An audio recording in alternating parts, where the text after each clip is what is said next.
estamos de volta. Hoje participando a fisioterapeuta e professora do curso de fisioterapia da PUC São Paulo, Juliana Schulze. Então, Juliana, vamos então passar algumas dicas práticas do tipo de exercício que a mulher pode fazer, inclusive em casa, para fortalecer o tal do assoalho pélvico. É possível? É possível, sim. Eu queria até deixar bem claro, né? Porque o que acontece? Quando a gente trabalha algum tipo de exercício, para que ele tenha efeito, ele tem que ser específico, né? Então, vou dar um exemplo. Se eu sou uma nadadora, é importante que eu faça musculação? Mas eu preciso treinar na piscina, porque eu preciso ser específica para aquilo que eu estou querendo melhorar. Tá. Quando a gente fala de assoalho pélvico, a gente tem que. Porque muitas pessoas falam, eu faço yoga, eu faço pilates, então eu já trabalho o meu assoalho pélvico. Com certeza, essas são modalidades que tem aí o assoalho pélvico como um dos componentes, mas elas não trazem um treino específico. Então, quando eu tenho incontinência urinária, incontinência fecal, por exemplo, eu preciso fazer exercícios que trabalhem especificamente esses músculos. Depois eu consigo integrá-los ao resto do corpo. Isso é um trabalho que eu faço, por exemplo. Tá. Né? Eu acredito que existem conexões do assoalho com o abdômen, com o tronco, com os membros inferiores. Trabalhe isso especificamente. Uhum. Você quer fazer uma prática? Quer que eu faça uma prática aqui ao vivo para o pessoal? Nossa, com certeza. Então vamos lá. Então vamos ver se a gente consegue. Eu acho que um exercício bom para a gente trabalhar é a gente perceber aonde é que está e como é que funciona esse assoalho pélvico. Tá? Então, eu vou pedir para que todo mundo sente numa cadeira com os pés apoiados no chão. Então não pode ficar com o pé solto. Tem que sentar. Eu vou sentar aqui também, né? Apoiar os pés no chão. Se a gente balançar o tronco para um lado e para o outro, a gente vai perceber que a gente está sentado em cima de dois ossinhos, né? Perfeito. Vocês percebem? Você sente, Lina? Aham. Esses ossinhos, eles se chamam isquios, né? Eles são a base ali da nossa pelve, onde a gente deixa o peso do corpo quando a gente está sentado. Os músculos do assoalho pélvico, eles ligam ali um ossinho ao outro, né? Eles têm uma ligação que vai de frente para trás, mas de um lado para o outro também. Quando a gente faz a contração do assoalho pélvico, eu vou dar um comando, porque eu acho que é um comando mais parecido com as nossas atividades fisiológicas, tá? Então, eu vou pedir para vocês fecharem, pensa no ânus mesmo, né? Um fechamento do ânus, como se eu não pudesse soltar um gás, por exemplo, tá? Eu estou num lugar, não posso, e aí eu vou fechar e eu vou soltar. Então, faça esse movimento de fechar e de relaxar, de fechar e de relaxar.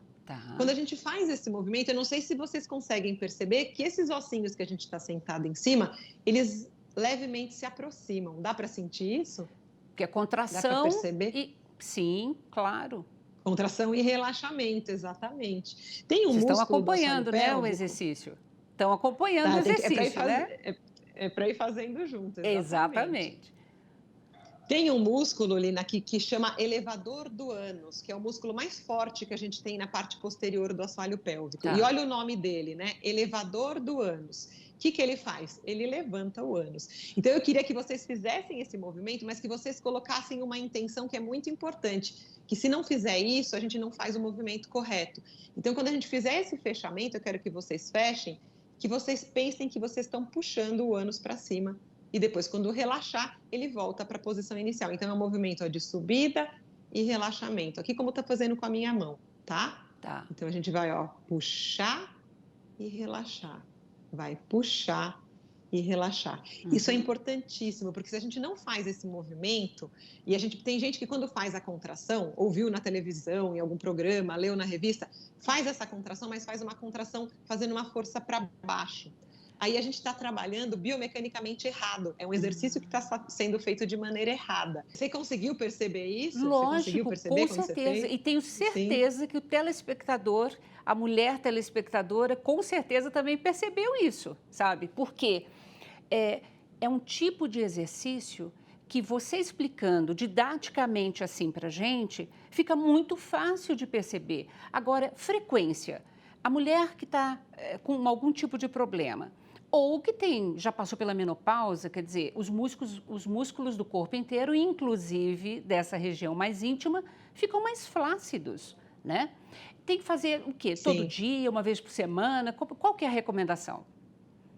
Não, a recomendação é diária. Eu vou te dar um exemplo, por exemplo, das mulheres que vão no meu consultório, né? O que a gente faz? A gente faz uma avaliação É uma avaliação íntima, então eu faço um toque aí na vagina dessas mulheres para sentir o quanto que elas têm de fraqueza, se elas conseguem contrair, relaxar. Tem mulheres, às vezes, que têm problema por esse músculo ser muito tenso, diferente do que a gente imagina, né? Então, às vezes, uma tensão excessiva não deixa o músculo contrair e relaxar adequadamente. Tá. Aí, a gente faz uma avaliação e ensina ela a fazer esses exercícios, uma série específica para ela, por exemplo. E eu peço que esse exercício seja feito pelo menos umas 2 a 3 vezes por dia, tá? Diariamente. Então, não é um exercício igual à academia, às vezes a gente vai 3 vezes por semana na academia e faz musculação, né? Os exercícios do assoalho pélvico eu recomendo que sejam feitos diariamente. O que acontece com o passar do tempo é que eu ensino a fazer esses exercícios junto com outros movimentos. Então, ela não vai, ao longo do tempo, ela não precisa ficar fazendo muito todo dia só o assoalho pélvico.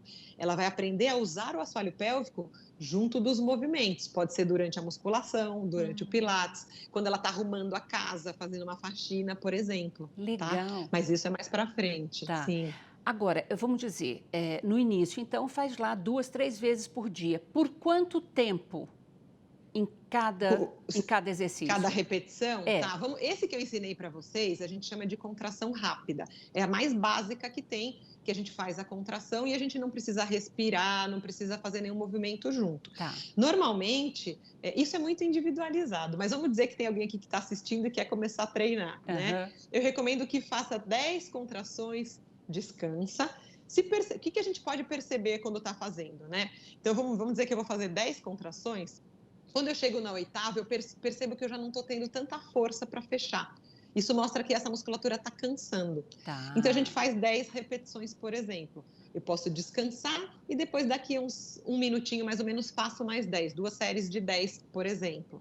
E aí eu faço isso à tarde e à noite de novo. Tá? Então, normalmente, no início, pelo que eu vejo no meu consultório, pelo que a gente vê nos trabalhos publicados, as mulheres têm fraqueza dessa musculatura. Então, fazer 10 repetições bem feitas, para quem está com muita fraqueza, pode ser difícil. Então, a gente acaba, é o que eu te falo, né? O ideal é que seja feita uma avaliação individualizada. Claro. Mas para quem não tem acesso a isso e quer brincar de começar a contrair para ver se consegue perceber alguma melhora, 10 repetições, percebendo que está fazendo corretamente. Então, tem que ativar e relaxar, né? Tem que sentir que esse movimento está sendo feito de maneira correta.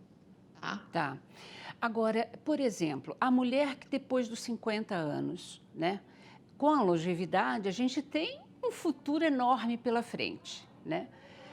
Em termos sexuais, esse tipo de exercício também ajuda, e ajuda como? Ajuda de fato? Ajuda sim, Lina. Eu tenho um trabalho, né, que é um método que eu desenvolvi que chama ginástica feminina. Ele faz esses exercícios específicos para o assoalho pélvico, mas com a evolução da mulher, né, ela começa fazendo os específicos e ela vai evoluindo, e eu vou inserindo respiração, movimentos de mobilidade pélvica, exercícios com o corpo todo. E aí ela passa a utilizar esse assoalho pélvico ao longo do dia, tanto quando ela está fazendo um exercício na academia, como quando ela estiver arrumando a casa, caminhando, tá? Porque a ideia, o assoalho pélvico, ele é conectado com outros grupos musculares. O treino específico, ele é muito importante para essas mulheres, porque, como a gente já falou, né? Ela vai entrar na menopausa, ela vai ter uma fraqueza, que isso é inerente do processo de envelhecimento, uma perda de massa muscular.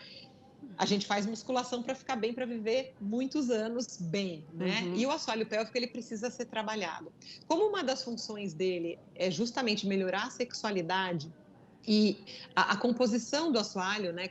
Se a gente for olhar ali uma foto do assoalho pélvico, ele tem conexões em regiões importantíssimas para a melhora da sexualidade. Então, o clitóris, que é uma região muito especial ali para que a mulher tenha prazer, para que ela consiga ter uma excitação, tem certos músculos que são inseridos ali no clitóris. Então, quando a gente começa a melhorar a condição desses músculos, a gente fortalece, a gente contrai e relaxa, a gente melhora a circulação local.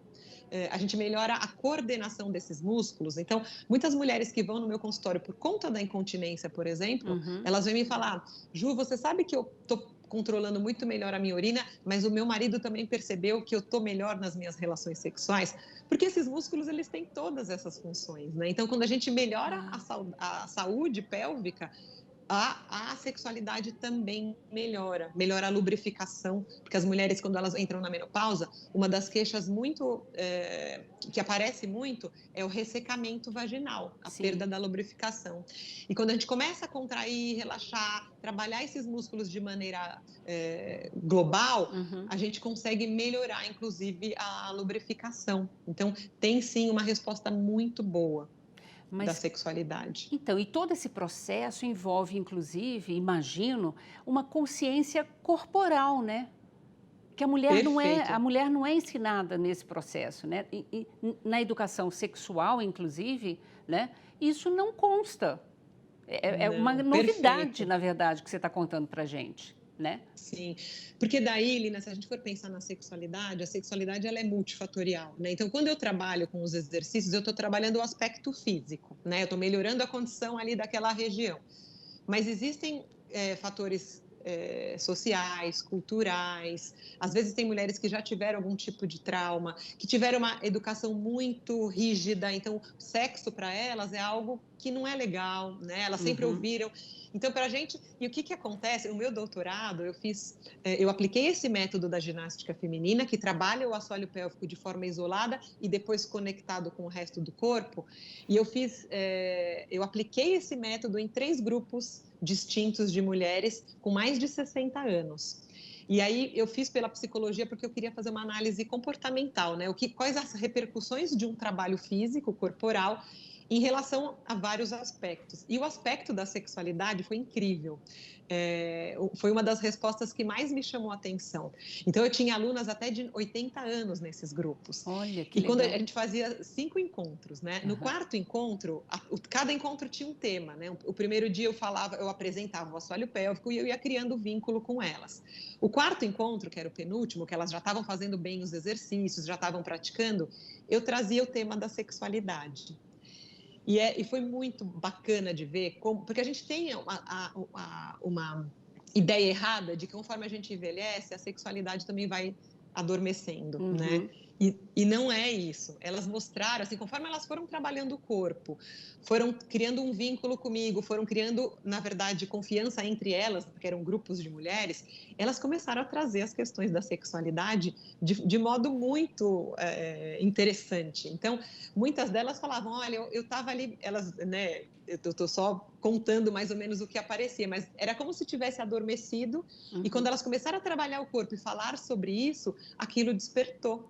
E elas viram que elas estavam vivas, que elas podiam sim ter aquela sexualidade plena, né, trabalhada, que elas não porque elas tinham 70, 60 ou 80 anos, elas não poderiam ter essa sexualidade expressa. Lembrando que sexualidade não é só o ato sexual, não é só a penetração. Sexualidade é o prazer, né? É você poder expressar o seu prazer, sentir o seu prazer da maneira mais ampla, né? Então, esse trabalho corporal foi lindo a gente vê o despertar que isso trouxe nessas mulheres. Nossa, posso imaginar, que maravilha, né? Por isso que você é tão Sim. apaixonada pela temática, né? Porque acaba mexendo tanto com o lado físico quanto com o lado psicológico, né? É um bem-estar no geral. Eu queria um recado final seu para a mulherada toda que está nos assistindo.